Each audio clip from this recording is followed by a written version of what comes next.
Anak. Cerita pendek karya Siti Nurita. Sayang, aku promil ya.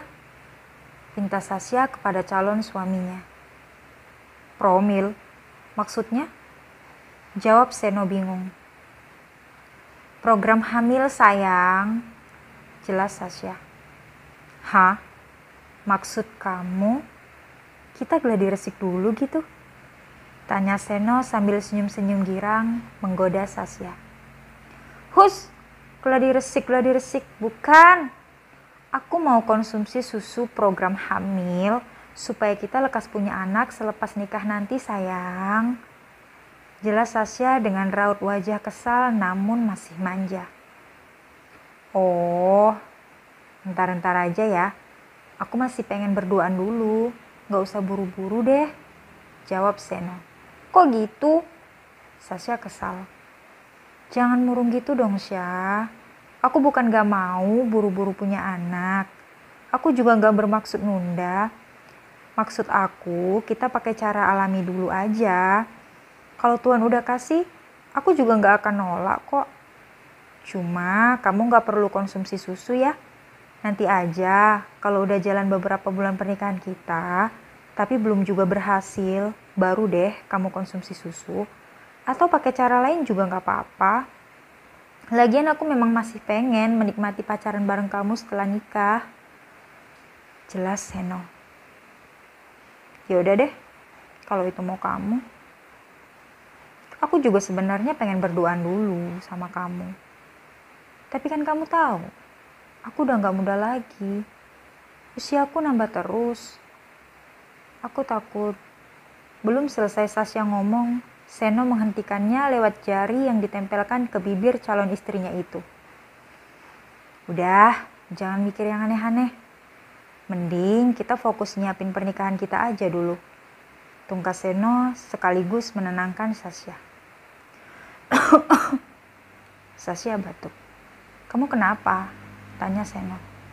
Gak apa-apa, jawab Sasya. Gak apa-apa gimana? Itu kamu batuk.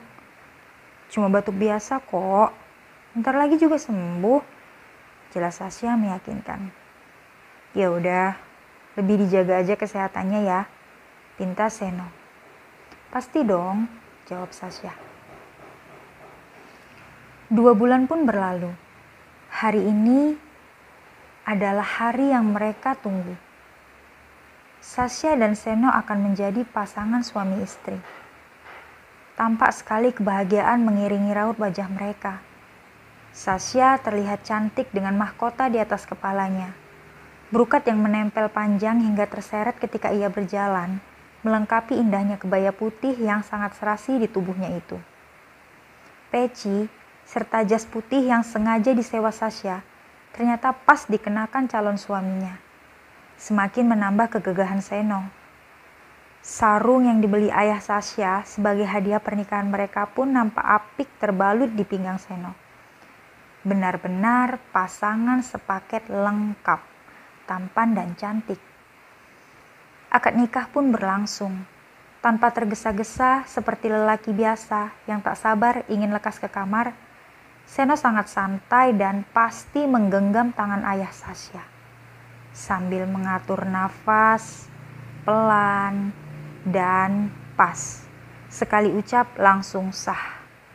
Tak butuh waktu lama untuk Seno mengucap ijab qabul. Sasya bahagia sekali. Dan susah untuknya mengendalikan emosi. Air mata harunya menetes sedikit demi sedikit. Dia butuh tisu untuk menghapus ingus yang mengalir pelan-pelan. Seno mengecup keningnya dan Sasya meraih tangan suami barunya itu untuk dicium. Malam ini, Sasya dan Seno melangsungkan kegembiraan yang harus disegerakan. Padahal besok masih ada acara resepsi. Namun namanya juga lelaki, susah sekali dibilang nanti. Antara gak sabar dan gak sadar, gak bisa dibedakan. Ya, padahal malam itu sekeliling rumahnya masih banyak orang. Namun itu tadi, Seno sangat penasaran. Dan akhirnya, bendungan yang selama 25 tahun dijaga oleh Sasya pure tumpah banjir dan bebas tanpa ada halangan lagi. Seminggu berlalu. Seno dan Sasha menempati rumah baru, jauh dari saudara, teman, sahabat, dan orang tua. Benar-benar hidup mereka jadi baru, hanya berdua tanpa siapa-siapa. Kini hidup mereka tak pernah sepi, selalu ada tawa di atas piring nasi. Manjanya Sasha yang suka minta gendong setiap masuk kamar, dan joroknya Seno yang tak ketinggalan buang angin sebelum melahap makanan, menjadi warna-warni setiap hari. Sayang, besok aku pulang ke kampung ya. Mau urus surat pindah kita, kan kemarin belum sempat minta ke Capil. Pinta Sasha. Oh iya, aku malah lupa yang. Ya udah, besok pagi aku antar ke stasiun ya. Aku nggak bisa ikut pulang, cuti aku udah habis. Jawab Seno. Iya, nggak apa-apa. Aku bisa pulang sendiri kok. Setelah Sasha tiba di kampung. Hari keempat Sasha jauh dari Seno, ia mulai merasa rindu yang teramat dalam. Begitu juga dengan Seno. Namun pagi ini, Sasha lupa mengaktifkan handphonenya. Setelah semalaman teleponan hingga baterai handphonenya habis tak tersisa. Hingga sore hari, ia baru ingat kenapa handphonenya nggak berbunyi. Biasanya Seno selalu menelpon. Dan benar saja, ketika sudah aktif, banyak sekali pesan masuk di handphonenya. Langsung saja dengan pikiran was-was takut suaminya marah, Sasha menelpon Seno. Namun tak ada jawaban. Lalu Sasha mengechat Seno. Sama juga tak ada balasan. Bahkan dibaca aja enggak. Sasha mulai khawatir. Ia takut suaminya kecewa. Karena semenjak menikah, baru ini Sasha melakukan kesalahan. Apalagi saat ini mereka sedang LDR. Dan benar saja, tepat pukul 8 malam Seno menelpon Sasha. Dengan nada datar, Seno berkata, "Kemana aja? Udah lupa sama aku?" Tanya Seno. "Maaf sayang, aku nggak tahu kamu nelpon. Aku nggak tahu kalau handphonenya mati." Jawab Sasha. "Hah? Nggak tahu? Emang kamu kemana aja? Lupa sama handphone?" Tanya Seno kesal. "Bukan sayang, aku di rumah aja kok. Cuma aku lupa kalau tadi malam handphonenya low." Sasha menjelaskan. Namun Seno hanya diam, dan diam. Seno, lelaki yang jahilnya minta ampun, yang usilnya gak ketulungan. Ketika marah, dia hanya memilih diam daripada harus marah, membentak, ataupun memaki istrinya. Itu bukan Seno. Namun tidak dengan Sasha. Sasha tidak menyukai cara diam Seno yang dari dulu tidak pernah berubah. Sasha lebih ingin suaminya itu meluapkan isi hatinya walau marah, namun setelah itu memaafkannya. Tidak diam berlarut-larut seperti ini. Tapi karena sudah menikah, Seno pun tak ingin berlama-lama mendiamkan istri cantiknya itu. Aku sebenarnya males ngomong berkali-kali. Dari dulu kan aku udah bilang, kalau kita lagi jauh, handphonenya dipegang aja. Biar tahu kalau aku telepon. Aku gak suka kalau kamu gak ada kabar tiba-tiba. Aku gak suka kalau kamu menghilang tanpa sebab. Aku gak suka kamu cuekin. Jelas Seno. Iya sayang, maafin aku. Aku benar-benar gak tahu. Tapi benar, aku di rumah aja. Aku gak kemana-mana kok. Aku di dapur sama mama. Aku juga tadi lagi ngobrol sama adik. Maafin aku ya. Aku janji gak akan ngilang lagi. Jawab Sasha. Yakin gak akan kamu ulangi lagi? Tanya Seno. Sasha batuk. Kamu masih batuk? Tanya Seno. Iya nih, jawab Sasha. Oke, aku bakalan maafin kamu, tapi dengan satu syarat, pinta Seno. Syarat? Syarat apa? Jawab Sasya. Besok kamu harus ke dokter. Udah 3 bulan kamu batuk gak sembuh-sembuh. Gak sayang apa sama kesehatannya? Jujur, aku aja yang gak ngerasain itu sakit denger kamu batuk. Apalagi kamu. Jelas Seno. Iya, besok aku ke dokter. Kan aku udah bilang, mungkin aku kecapean. Lagian sebelum nikah juga udah bolak-balik kan ke klinik. Tapi yaudah deh, kalau kamu maunya gitu, aku akan ke dokter juga besok. Jawab Sasya. Ya udah kamu istirahat Gi. Ingat, handphonenya dipegang terus. Jangan buat aku kesal. Oke sayang. Seperti biasa, Sasya dan Seno tidur bersama menyanding handphone dalam jarak jauh. Hingga tepat pukul 00.30 WIB, Sasya terbangun. Tiba-tiba ia merasa gelisah. Gak bisa tidur lagi dan akhirnya Sasya memutuskan untuk sholat tahajud. Ketika tahajud di rakaat pertama, Sasya masih baik-baik saja. Namun setelah takbir rakaat kedua, ia merasakan seluruh tubuhnya dingin, seperti seluruh darahnya tidak mengalir lagi. Dadanya sesak, nafasnya tak beraturan. Sasya tetap melanjutkan sholatnya. Namun hatinya tidak lagi khusyuk. Pikirannya tak menentu. Ia merasa hidupnya seperti akan berakhir. Namun, tetap harus segera melanjutkan sholat. Mengingat pintu kamarnya terkunci, Sasya berpikir tak ingin jika ia mati, ia terkurung di dalam kamar tanpa ada yang menemani sisa usia terakhirnya. Setelah Sasya menyelesaikan sholat, tanpa zikir ataupun doa, Sasya langsung membuka pintu kamar membangunkan orang tuanya. Tangannya dingin sekali. Mama Sasya yang sangat khawatir terus menggenggam tangan putri semata wayangnya itu. Sambil zikir dan sesekali memijat kepala anaknya yang terasa pusing. Sedang ayah dan adiknya semua langsung sholat tahajud memohon pertolongan Allah. Di sela kepanikannya, Sasya pun meminta untuk diambilkan handphone oleh adiknya yang baru saja selesai sholat. Ia teringat dengan Seno. Langsung saja Sasya menelpon suaminya.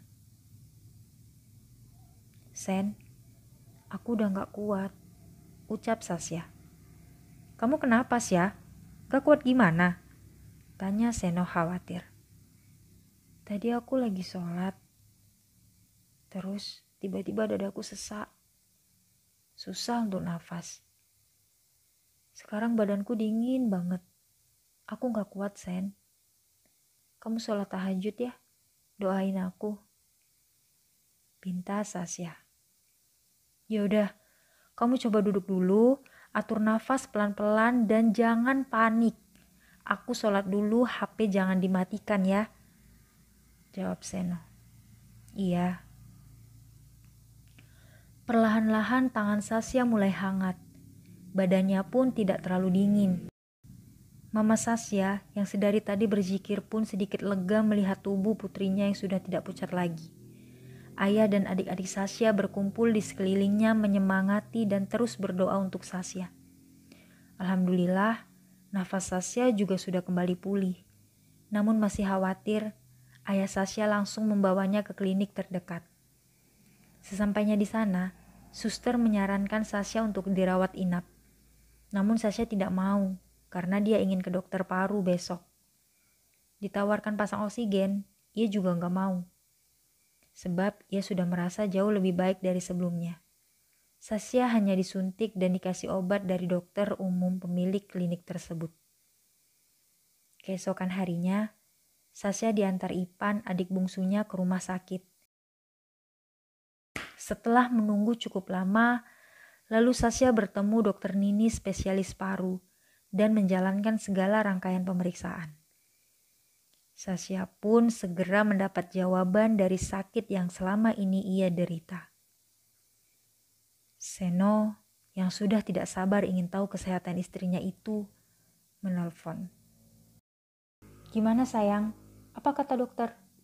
Tanya Seno penasaran. Dokter bilang, paru aku terinfeksi, Sen. Aku positif TB. Jawab Sasya. Tuberkulosis? Tanya Seno. Iya, kita sendiri-sendiri dulu untuk sementara waktu ya. Pinta Sasya. Hei, kamu ini kenapa? Lagi sakit kok malah minta sendiri? Berarti gak ada gunanya dong aku ada. Bukan gitu, Sen. Aku cuma gak mau kamu. Sasya, kita menikah bukan hanya untuk senang-senang. Terus kalau lagi kesusahan milih jalan sendiri. Kita berdua, Syah. Kita akan lalui sama-sama. Kita tetap bareng. Aku akan bantu kamu sembuh. Kamu butuh aku, kamu butuh semangat dari aku. Kamu pulang ya. Nanti kita check up lagi di sini. Tapi Sen, kamu tahu kan ini penyakit berbahaya. Penyakit ini gampang nular, Sen. Gimana dengan kamu? Gimana dengan kita? Aku gak mau kamu tertular. Aku takut kalau kita barengan kamu jadi ikutan sakit. Aku takut. Sasya, dengar aku. Kamu sakit, aku juga akan ngerasa sakit. Tapi bukan berarti sakitnya nular ke aku kan? Aku gak kenapa-napa. Kamu akan sembuh. Kamu gak lagi kena COVID-19, Syah. Kamu bisa kok setiap hari pakai masker. Jangan panik ya. Jawab Seno menenangkan. Ada satu hal lagi yang harus kamu tahu, Sen. Apa itu, sayang? Aku gak boleh hamil selama proses penyembuhan, Sen. Dan itu butuh beberapa bulan untuk aku bisa sembuh total. Karena aku harus ronsen beberapa kali untuk melihat perkembangan paru-paru aku. Kalau aku tetap hamil, beresiko buruk untuk janinnya nanti. Jelas Sasya sedih.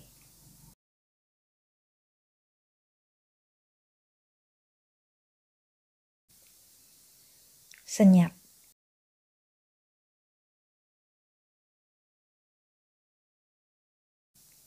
Seno tahu, Sasya ingin sekali segera memiliki momongan.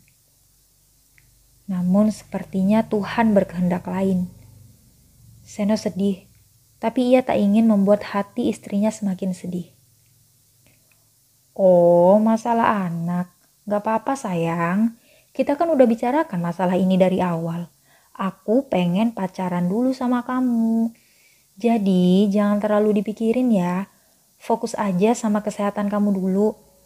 Mungkin ini cara Tuhan supaya kita bisa leluasa berduaan. Kalau udah waktunya nanti, pasti kita akan punya anak kok. Sekarang, kamu fokus untuk kesembuhan kamu dulu ya. Kamu pulang, biar kita obati sama-sama di sini. Kalau kamu udah sembuh, kita langsung program kehamilan. Apa itu yang kamu bilang dulu sayang? Promil itu ya? Iya itu. Kamu pulang ya?